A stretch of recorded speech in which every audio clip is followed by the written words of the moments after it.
So hi Magnus, Hello. welcome on this interview. So the general topic of this interview, it's to talk about confidence, especially for high level people, because my objective here is to show people what's behind the curtain, how people feel, what's happening in the head and in the heart and in the body of top level management in terms of confidence, to help people that are starting their career or that wants to go higher, to feel better equipped actually to Mm, climb and to feel more confident. mm, mm. So let's start with just who you are, Magnus, and where you come from. Uh, I'm coming from Sweden and live in a town that is called Sandviken. That is about 200 kilometers north of Stockholm, our capital city of Sweden. And I grew up here and I have lived here all my life. Uh, but I also I had lived south of Stockholm with my wife when she was commuting for 5 years, working in another company. So then we had an apartment south of Stockholm also. So I lived there partly at that time. But most of the time I have stayed in Sandviken for my living, but I have been traveling a lot all over the world very many times. I think I don't know how many countries I have visited due to my previous job when I was working in a big industrial company here in Sweden that was with a global coverage. Okay. So during my year there, I started in marketing, developed in business development and strategy, and that was 23 years of my life.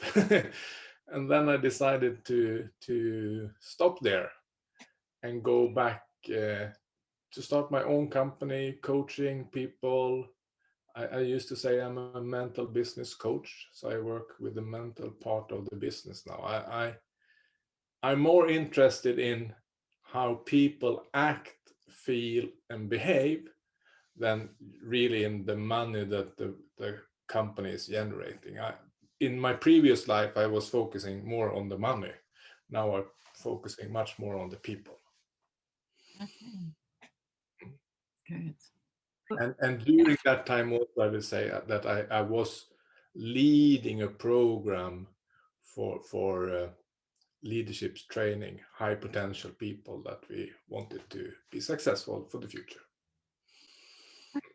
So that's interesting. What were the pillars of this leadership program, or the focus you wanted to bring? It was really, we was working with an action learning program. So action learning means that you need to test and try and draw your experiences from that. Yeah. So grow as a person and create the confidence in what you are doing. And to create confidence in what you are doing is also to open up about who you are and how you feel. And Mhm. when you can talk about how you feel and how scared you are uh, to new things, then think you grow as a person, because uh, to be scared is mostly an inner mental process. So when you can talk about it and have different perspectives on your own beliefs, you start to find out that it's not so complicated. Maybe if you just try to be the person you are, uh, that will be the best part of your success. Ah, you said something very interesting, and it may sound counterintuitive, like to get confidence, you need to Mm. you need to be open to share your fear. You need to be kind of vulnerable. I understand. So that Yes. is quite counterintuitive for a lot of people. Can you maybe develop that? Oh, but I think I used to say that they are a lady who her name is Byron Katie, and she have experienced a tough life, but she have a really good model. I think it is. She talk about me, my business, your business, and God's business. And when you are new as a leader, you think you need to cover all the aspects of everything. But if you want to grow your own confidence, you need to focus on the things that you can have an impact on. So what is the what you can influence, I would say. So focus on what you can influence. Mhm. So when you focus on things that you can influence, you feel that you have control, that you are sitting and driving this car. And when you're driving this car and focus on that with control, your self-confidence is increasing. Mhm. If you focus on others' business, so you have more focus on what others are doing and how they have impact on you, you can never influence that. And when you can't influence that, you don't have control. And when you don't have control, you lack self-confidence. So your self-confidence goes down. Mhm. So I think focus on the things that you can influence and that is important for you, and grow your self-confidence from there. Don't try to be everywhere all the time, because that will not help you. And the God's business, that is more of the nature. So it's raining outside, and how can you influence the raining? Not so much. But we are talking a lot about the weather and winds and so on. But Mhm. focus on what you can influence. Yeah. There is, so that is my recommendation when you have to grow your confidence.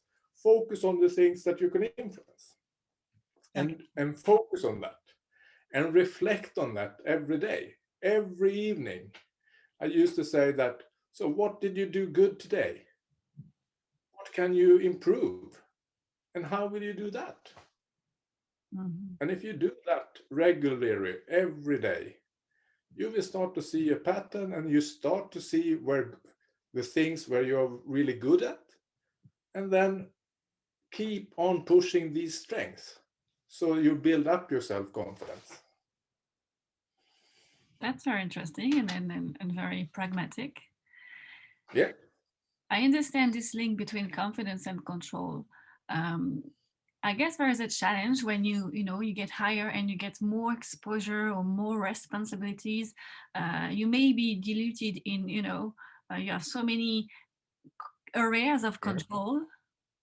Mm. And from your experience, of managing a lot of teams and strategic teams, how do you face that? How do you manage to keep confidence with a wider space of responsibility?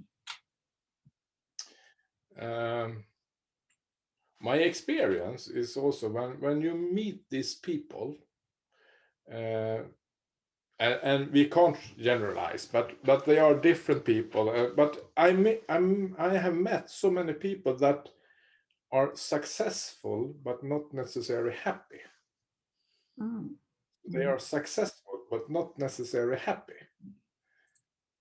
So how can we work? And that is based on that beliefs they have. They are uncertain and insecure inner, but they don't show it.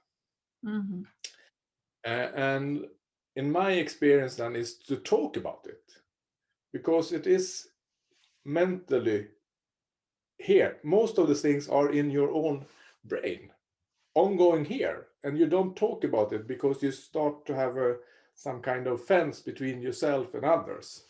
Mhm. But open the fence, be open, grow as a person, because uh, I think that is the melody. And then I also, I have, when I have coached people, I try to, when you grow in the, as you asked them, uh, take make a decision for yourself.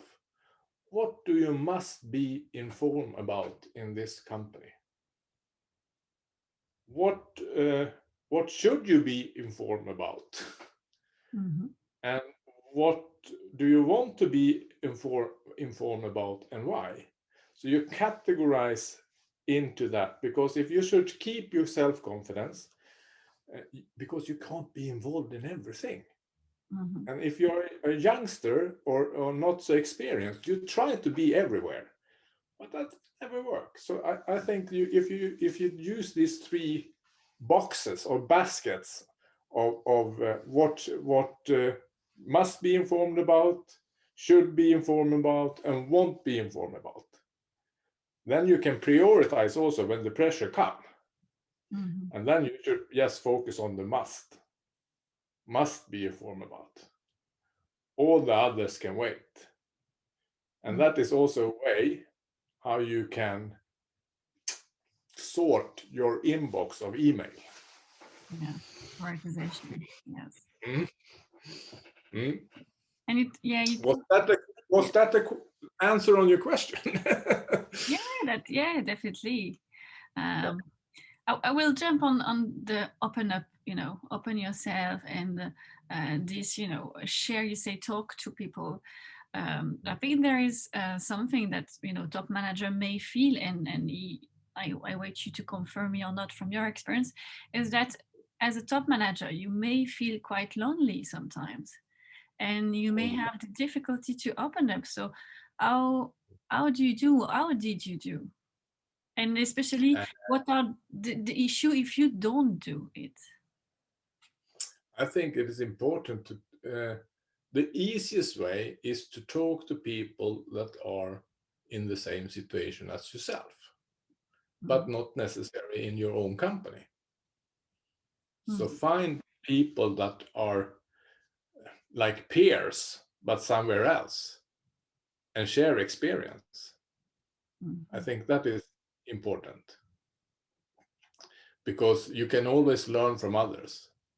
And I would say that the people that comes to the top in big organization, they are very eager to learn. They really want to develop themselves.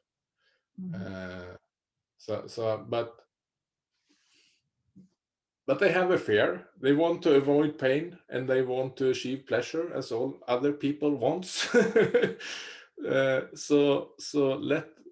And the biggest leader I have met, they are very open and have a really clear picture of themselves. And they have worked on that. That don't come for free. You need to work on it.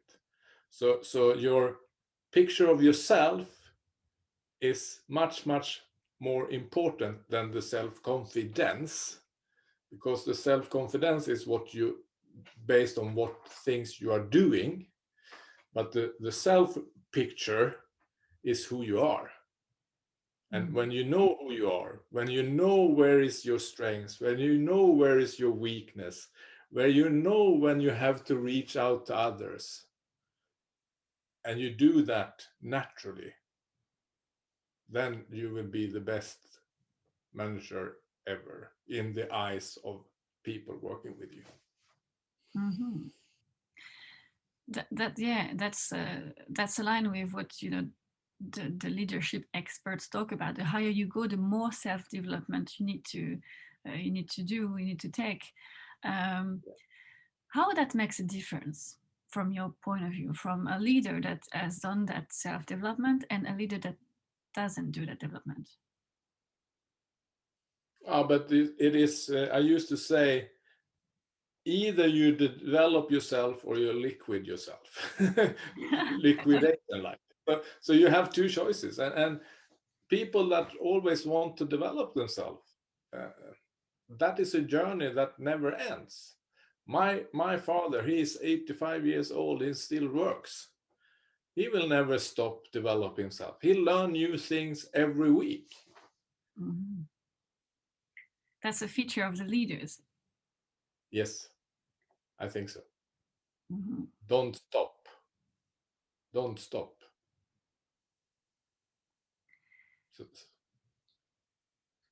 We may have this vision from the top, the senior management, like they are kind of not machines or robots, but somehow we may think like, oh, there's so much pressure, there's so many responsibilities. They have to be tough and strong.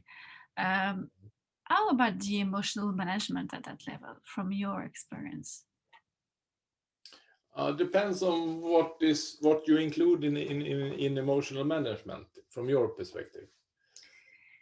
Anything that is linked to how you feel inside and how you deal with it. Mm. I believe is you need to put yourself in the right state as a leader for the issue you have in front of you. So when you put yourself in the right state, you can focus on how you should act, and then you will get the result. And I used to say, if you look on the top athletes in the world, doesn't matter which sports it is, you can see in their body how they go into their state before they want to do whatever they should do, and sometimes they already know the result also because they have visualized the result before. My recommendation, if you are a leader as you describe, you need to learn to be in yourself and out of yourself. So associated and dissociated. So you can see yourself doing things. When you see yourself do things with your own eyes on the things that is ongoing, so you see it from inside from yourself, then you get all the feelings. So if the feelings take over, you need to see yourself as doing this on the movie instead. So you disassociate from your feelings, because then you can analyze what is best, what do I see here, how can I change? And then when you know that, take that movie again, go into your own body and feel a new feeling of the same situation. I think that is important. And what about the pressure then? What would be a good way to deal? Because I guess there's a lot of uh, Breathing, browsing. breathing, breathing. It's that is a solution to most of the things. So breathe, take 5 deep breaths.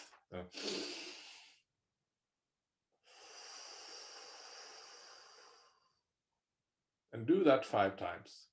And of course, you will feel something else. The pressure will go away. Good. Breathing is good.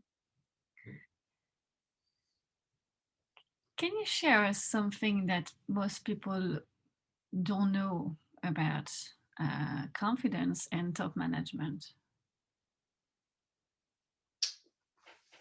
Oh, what could that be?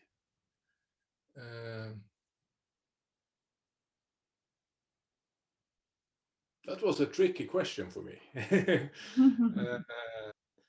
But I think one way to what I think could be one. I'm not sure, but one thought is that in the top they make a distinction between mistakes and failures. So they think that mistakes can happen, but we don't plan for mistakes. They happen, and then we have to deal with it. But others, they focus on failure. So they are more failure than success. And for me, there are no failures. It is more like failures is more connected to it was just some feedback that you was not ready to achieve what you wanted. But if you focus on mistakes as failures, then your confidence will go down. If you focus your failures as mistakes, then you will keep your confidence and learn and get a higher confidence for the future. Hmm. Interesting. Mm. And they are very seldom failures. It is just that you have not been successful yet. Yeah. It's a mindset. So that's, yeah, that's, we can hear the growth mindset there. I'm not Mm. successful yet. It's Yes. kind of, it's very positive. How the mindset is important for you in a career development? I think that mindset is the most important thing in life. Mm. And mindset is based on two things in my um my life, my world.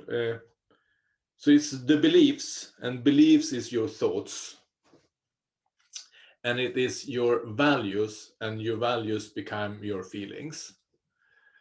So you need to separate them because they influence each other, Mhm. but you need to handle them one by one. And it's much easier to change your thoughts than it is to change your feelings. Mhm. Mhm. So start to change your thoughts, and don't believe all your thoughts you have, Mhm. because it's just a thought, and we can change that thought mentally. I like that because I mean I fully buy it, but it may Yeah. be it may sound curious for a lot of people. Don't believe your thoughts. How No, can they no. not believe their thoughts? Mm. Because so many people, and that is for top leaders also, there are so many inner dialogues ongoing all the time in the minds that you are not aware of. It's just happening. And you need to be aware of what is happening in here. And you need to change that if it's not helping you to achieve what you want. Mm-hmm. How do you do that? You can change the sound. It could be lower, more romantic like this, or it could be like Donald Duck. So you play with it, because then all of a sudden the feeling will be different. Mm-hmm. So giving a kind of a character for different voices we have in the head. That's what you mean, yeah? Yes, yes. Ah, And try to take the same thought and do it with another dialect or another language or a romantic language, or and see what happens in your body, and how do you, when you feel that, what will make your behavior different. mm. So is that especially for the thoughts, the negative thoughts, or any thoughts? Any thoughts, I think, but the inner dialogue is not necessary, is not usually your biggest supporter. Yeah. Your inner dialogue is naturally quite negative. So we need to learn to change the negativity to positivity. Yeah, it's said that roughly 70% of our program or subconscious is generating Mm, self-sabotage. So that's absolutely. quite indeed a big amount And, of thoughts to deal with. and then you can think about that. Other also says that you have 70,000 thoughts a day. And if 70,000. and if most of them then are negative, and 90% of these 70,000 thoughts you also have yesterday. Yeah. So, and that maybe is good that we don't have a new thought, 70 thoughts every day, because then we will start to be disordered. It's true. Yeah. Mm. And yeah, what's the link with that? All those negative thoughts and all this mindset with confidence. Then how can we link? How can we increase our confidence working on those thoughts and this mindset from your point of I view? think I think we need to use more positive words to ourselves. We have to say, I can, I like, I want, things like that, instead of like I think maybe we can do it like this. You need to find these more positive words that telling yourself that you are a good person. And that could be a big hindrance for a lot of people. I know that, but it will make a difference for you. If you don't believe in yourself, who to hell will believe in you? That's true. Mm. And let's go back to the corporate world for a second. What is the advice? So taking into account that the person heard what you say, is gonna apply that on her life, but what would you advise for someone that is meeting some challenges in his career, or is not, all this work, this personal work is not enough, there's still some confidence issue? Same advice as all the rest of your life. If you want to have a different results, you need to do something differently. So if what you're doing have not taken to you where you want, then you need to do something differently. But don't stop practicing. And let people, when people help you to get perspective on your own thinking, you will grow as an individual. Don't be alone with your own thoughts. That is my recommendation. Okay. To yourself, your young self, the one that started his career, what is the advice you wish you had received at that time? Uh, to be more curious about how people can help you to achieve what you want. Don't think that you focus on what you want and think that the only resources to make this happen is yourself. To make the work, you need to do yourself. But to influence your work, get knowledge from experienced people and listen to them. Don't take everything they said to your truth. Make your own truth, but take in experience from other people and have perspective on things, and create your own recipe for your own success. Interesting. Your own recipe. How can we make a good recipe? Depends on what you want. But is there any key or any pillars that you say those are the pillars for what a good recipe, whoever you are, whatever you want, the most, or maybe the most important ingredient that would make sure that you would succeed in what you target? I think that be aware of your unconscious mind to a larger extent than you are, I think, because if you can start to realize and recognize your thought process, then I think you because there are so many things that subconsciously is influencing what you are doing and how you act. So if you can be more aware of that, so you know if this is helping you or not helping you. And if it's not helping you, we can program it so it will help you. I think that is a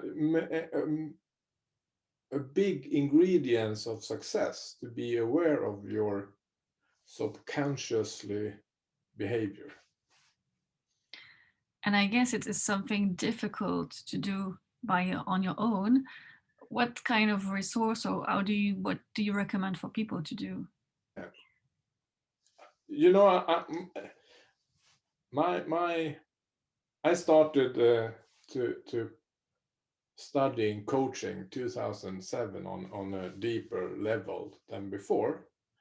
And I think that the coaching process is one of the strongest processes for people to grow if you have a good coach. A coach that is there for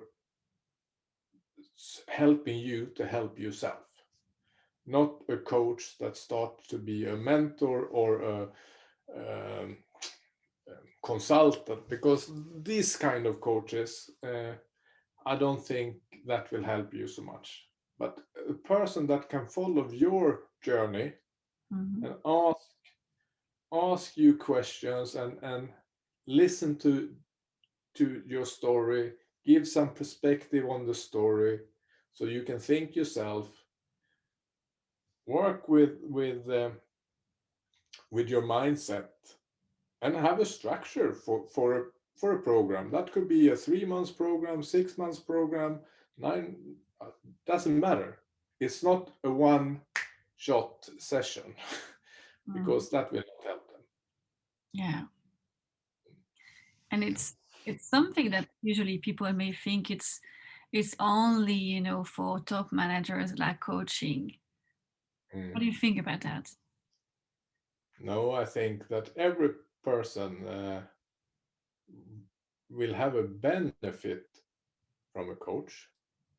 Not all person can afford to have a coach. That is two different things. But to have a coach that really inject energy into your body is a marvelous feeling for most of the people that have experienced it. Yeah.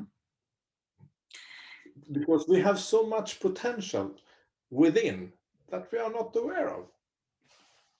And my job and your job is to take out that potential out of the body into some kind of behavior and competence. Yeah. And it's not just about helping people to self-develop, as I hear and as I know, because I'm a coach. It's really transform someone's life. One discussion can change a life, and I'm sure as a coach you see that almost every week, if not every day. And transformation is an inner process. So things is ongoing outside yourself, but the transformation is always ongoing inside yourself. So I hear that you left the corporate world to start your own coaching business. Yes. Why is that? What's behind that? Because I think that to help people to be successful is really that gives me all the energy, I would say. So if I can do that with different people in different situations, it could be in the corporate world, it can be sports people, it could be private people also. It doesn't matter. But if I can contribute with that, I feel so happy. It makes a difference for me. It makes a difference, I hear. And why is that so important for you to make a difference? Because I care about people and I want people to be successful. Do you think it's an asset for top management leaders to really care about people? I think that the people, the companies that have a dimension of good structural dimension and a good emotional dimension on how they treat people and how people can desire and be happy and so on. If that is in the same level as all the plans and systems you have, you need to work with the emotional intelligence also. So if you have a balance of that is high, and you really strive to be world class, then you will be a very attractive company to work for. And as a company leader, you're responsible for having an attractive company. So you can't just work with the structural dimension, you need to work with the emotional dimension also. And the emotional dimension is not an HR issue, it is a management issue. Yeah. And that's usually one of the toughest challenge for managers, leading people, because I mean, not going deeper in psychology, people are just reflecting the things you have to work on. Yeah. So being a And manager is a real challenge regarding this. and they only do their job as they are allowed to do it. Yes. So if you have a close culture where everything is decided by policies and things and control and everything like that, how happy are the people in the company then? And I read an article of from Gallup in US saying that just 14% of all the employees looking forward to go to the job every day.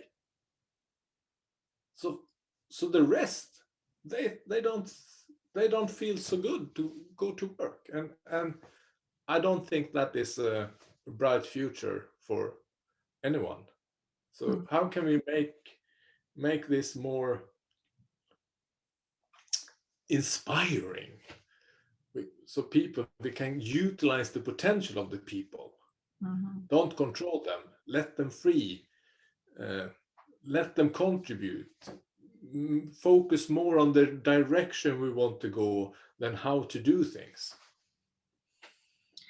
And how do you think coaching can help managers to go that way?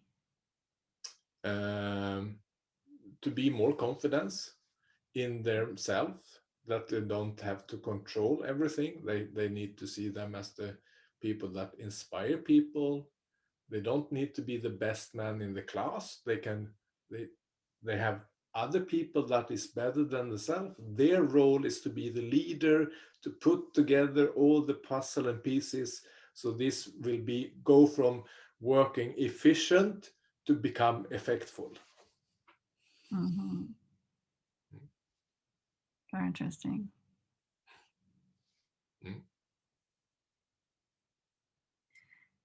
And if you reflect on your own career, what is the thing you're the most proud of in terms of self-development? Or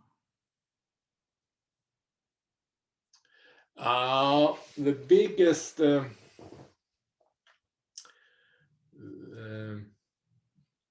I think that when I started my career, my English was so bad, and I was 30 plus when I started this. So my ambition to learn to speak and write in English was a big hurdle for me, really big, and was limited my possibilities also to work in a good global network. And it's still not perfect, but it is on a level that I can go around the world and make me understood, and I can write to people and we can interact. I think that for me it was a really big achievement.